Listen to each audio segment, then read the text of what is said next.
പ്രധാനപ്പെട്ട ഒരു വാർത്തയിലേക്കാണ് ഇനി പോകുന്നത്. യുവനടിയുടെ ലൈംഗിക പീഡന പരാതിയിൽ നടൻ സിദ്ദിഖിനെതിരെ കേസെടുത്തിരിക്കുന്നു. തിരുവനന്തപുരം മ്യൂസിയം പോലീസാണ് കേസെടുത്തത്. സിദ്ദിഖിനെതിരെ ബലാത്സംഗ കുറ്റം ചുമത്തി കേസ് പ്രത്യേക അന്വേഷണ സംഘത്തിന് ഉടൻ കൈമാറുമെന്നാണ് ലഭിക്കുന്ന വിവരം. എന്തായാലും ഇപ്പോൾ സിദ്ദിഖിനെതിരെ കേസെടുത്തിരിക്കുന്നു എന്ന വിവരമാണ് ലഭിക്കുന്നത്. അതും ബലാത്സംഗ കുറ്റം ചുമത്തിയാണ് കേസെടുത്തിരിക്കുന്നത്.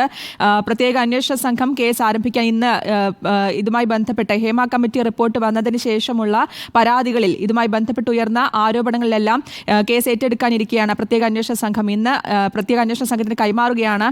ഈ ഘട്ടത്തിലാണ് ഇപ്പോൾ സിദ്ദിഖിനെതിരെ കേസ് എടുത്തിരിക്കുന്നു എന്ന വിവരം വരുന്നത്. അത് തിരുവനന്തപുരം മ്യൂസിയം പോലീസാണ് കേസെടുത്തിരിക്കുന്നത്. അവിടെയാണ് പരാതി നൽകിയിരുന്ന പരാതിക്കാരി ബലാത്സംഗ കുറ്റമടക്കം ചുമത്തിയാണ് കേസെടുക്കുന്നത്. വളരെ നിർണായകമായിട്ടുള്ള വിവരമാണ് വരുന്നത്. കഴിഞ്ഞ ദിവസമാണ് AMMയിൽ നിന്ന് സിദ്ദിഖ് രാജിവെച്ചത്. ആരോപണം ഉയർന്നതിന് പിന്നാലെ സിദ്ദിഖിനെതിരെ മുൻപും ഈ പരാതിക്കാരി ആരോപണം ഉന്നയിച്ചിരുന്നതാണ്. ഇതിന് പിന്നാലെ ഇപ്പോൾ ഈ ഹേമ കമ്മിറ്റി റിപ്പോർട്ട് വന്നതിന് ശേഷം വലിയ വെളിപ്പെടുത്തലുകൾ, വലിയ പ്രതികരണങ്ങളെല്ലാം വന്നതിന് ശേഷം, പുതിയ പരാതികളെല്ലാം വന്നതിന് ശേഷം പലർക്കുമെതിരെ ആരോപണങ്ങൾ ഉയർന്നു വരുന്നൊരു ഘട്ടമുണ്ട്. ഈ സാഹചര്യത്തിലാണ് ഇപ്പോൾ സിദ്ദിഖിനെതിരെ പരാതിക്കാരി ഈ പരാതിയുമായി മുന്നോട്ട് പോകാൻ പലരും തയ്യാറായി വരുന്നു എന്ന് തന്നെയാണ് ഇപ്പോൾ നിർണായകമായത്. ആ പരാതികൾ ലഭിച്ചതിന്റെ അടിസ്ഥാനത്തിൽ കേസുകൾ എടുത്തുകൊണ്ടിരിക്കുകയാണ്. രഞ്ജിത്തിനെതിരെ കേസെടുത്തിരുന്നു. ഇപ്പോൾ സിദ്ദിഖിനെതിരെയും കേസെടുത്തിരിക്കുന്നു. അതും നിർണായകമായത് സിദ്ദിഖിനെതിരെ ബലാത്സംഗ കുറ്റം ചുമത്തിയാണ് കേസെടുത്തിരിക്കുന്നത് എന്നത് തന്നെയാണ് ഏറ്റവും നിർണായകമായിട്ടുള്ള കാര്യം. കേസ് ഇപ്പോൾ എന്തായാലും പ്രത്യേക അന്വേഷണ സംഘത്തിന് ഉടൻ കൈമാറുമെന്ന വിവരം കൂടി ലഭിക്കുന്നുണ്ട്. ഈ പ്രത്യേക അന്വേഷണ സംഘം ഇന്നാണ് കേസുകൾ ഏറ്റെടുക്കുക. ഈ കേസ് പ്രത്യേക അന്വേഷണ സംഘത്തിന് ഇന്നാണ് കേസ് കൈമാറുക, ഈ പരാതികൾ കൈമാറുക. ഈ പരാതികളിൽ മേൽ തുടർ നടപടികൾ പ്രത്യേക അന്വേഷണ സംഘമായിരിക്കും ഇനി എടുക്കുക. ഹേമ കമ്മിറ്റി റിപ്പോർട്ടിൽ അതിനുശേഷം വന്നിട്ടുള്ള വെളിപ്പെടുത്തലുകളിലാണ് പരാതികൾ പ്രത്യേക അന്വേഷണ സംഘം, വനിതാ ഉദ്യോഗസ്ഥരടങ്ങുന്ന പ്രത്യേക അന്വേഷണ സംഘം കേസെടുത്ത് പരാതികൾ അന്വേഷിക്കുക. അക്കൂട്ടത്തിലെ ഒരു പരാതിയാണ് സിദ്ദിഖിനെതിരെ ഉയർന്നിട്ടുള്ളത്. വലിയ ആരോപണമാണ് സിദ്ദിഖിനെതിരെ അതിജീവിത ഇതുമായി ബന്ധപ്പെട്ട പരാതി നൽകിയിരിക്കുന്നത്. അത് ക്രൂരമായി ആക്രമിച്ചതടക്കമുള്ള വലിയ രീതിയിലുള്ള പരാതി തന്നെയാണ് സിദ്ദിഖിനെതിരെ ഉയർന്നു വരികയും ചെയ്തിട്ടുള്ളത്. എന്തായാലും ഒടുവിൽ സിദ്ദിഖിനെതിരെയും കേസെടുത്തിരിക്കുന്നു. കഴിഞ്ഞ ദിവസമാണ് സിദ്ദിഖ് AMMA സംഘടനയിൽ നിന്ന് രാജിവെച്ച് ഒഴിഞ്ഞത്. കഴിഞ്ഞ ദിവസം കൂട്ടരാജിയുമുണ്ടായി AMMയിൽ. ഇതിന് പിന്നാലെ കാരണം ആരോപണ വിധേയർ അത്രയും പ്രബലരായിരുന്നു, ഏറ്റവും തലപ്പത്തിരിക്കുന്നവർ തന്നെയായിരുന്നു. ഇവർക്കെതിരെ ആരോപണം ഉയർന്ന ഘട്ടത്തിൽ തന്നെയാണ് എന്തായാലും ഈ കൂട്ടരാജിയിലേക്കൊക്കെ AMMA സംഘടനയിൽ കൂട്ടരാജിയിലേക്കൊക്കെ നയിക്കുകയും ചെയ്തിരിക്കുന്നത്. റോഷിബാലുണ്ട് വിശദാംശങ്ങളുമായി. റോഷിബാൽ, ഇപ്പോൾ സിദ്ദിഖിനെതിരെയും കേസെടുത്തിരിക്കുന്നു. മ്യൂസിയം പോലീസ് കേസ് രജിസ്റ്റർ ചെയ്തിരിക്കുന്നു. അതിലേറെ പ്രധാനപ്പെട്ട കാര്യം എന്ന് പറയുന്നത് ബലാത്സംഗ കുറ്റം ചുമത്തി എന്നുള്ളതാണ്. വിശദാംശങ്ങൾ എന്തൊക്കെയാണ് റോഷിബാൽ? ഇന്നലെ പോലീസ് മേധാവിക്കാണ് ഈ അതിജീവിത പരാതി നൽകിയത്.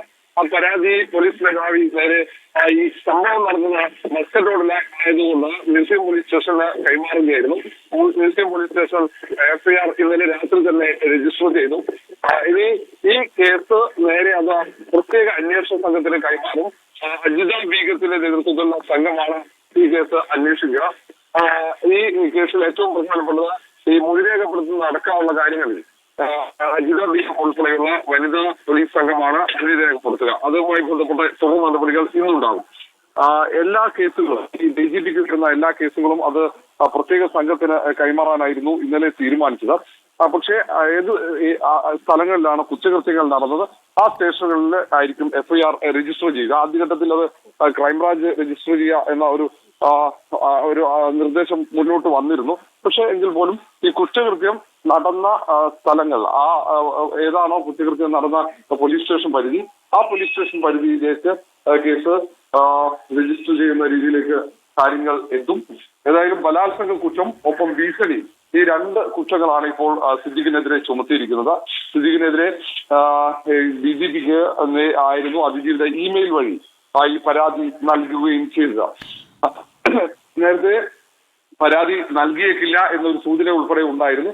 എങ്കിൽ പോലും ഈ പരാതി നൽകാത്ത കേസുകളിലടക്കം ആരോപണം ഉന്നയിച്ചവരുടെ നേരിട്ട് എത്തി അന്വേഷണ സംഘം മൊഴി രേഖപ്പെടുത്താനുള്ള ഒരു തീരുമാനവും എടുത്തിരുന്നു ഇന്നലെ ചേർന്ന അന്വേഷണ സംഘത്തിന്റെ പ്രത്യേക യോഗത്തിൽ. ഏതായാലും ഏറ്റവും പ്രധാനപ്പെട്ട നീക്കമാണ് ഉണ്ടായിരിക്കുന്നത്. AMMയുടെ മുൻ ജനറൽ സെക്രട്ടറി സിദ്ദിഖിനെതിരെ ഉയർന്ന ആരോപണങ്ങളിൽ അത് പരാതിയായി എത്തിയതിന് തൊട്ടു പിന്നാലെ തന്നെ ആ പരാതിയിൽ ഇപ്പോൾ FIR രജിസ്റ്റർ ചെയ്തിരിക്കുന്നു. അത് മ്യൂസിയം പോലീസ് FIR രജിസ്റ്റർ ചെയ്തിരിക്കുന്നു. ഇനി തുടർ നടപടികൾ സ്വീകരിക്കുക അത് പോലീസിന്റെ പ്രത്യേക അന്വേഷണ സംഘം G. സ്പർജൻ കുമാറിന്റെ നേതൃത്വത്തിലുള്ള പ്രത്യേക സംഘമായിരിക്കും കുമാറിന്റെ നേതൃത്വത്തിലുള്ള പ്രത്യേക സംഘമായിരിക്കും തുടർ നടപടികളിലേക്ക് കടക്കുക. അജിത്, നടൻ സിദ്ദിഖിനെതിരെ കേസെടുത്തിരിക്കുന്നു. അതിജീവിതയുടെ പരാതിയിലാണ് കേസെടുത്തിരിക്കുന്നത്. ബലാത്സംഗം, ഭീഷണി കുറ്റങ്ങൾ ചുമത്തിയാണ് കേസെടുത്തിരിക്കുന്നത്. തിരുവനന്തപുരം മ്യൂസിയം പോലീസാണ് കേസെടുത്തിരിക്കുന്നത്. ഈ കേസ് പ്രത്യേക അന്വേഷണ സംഘത്തിന് ഉടൻ കൈമാറുമെന്ന വിവരമാണ് ലഭിക്കുന്നത്. ആർ റോഷിപാലാണ് വിശദാംശങ്ങൾ നൽകിയത്.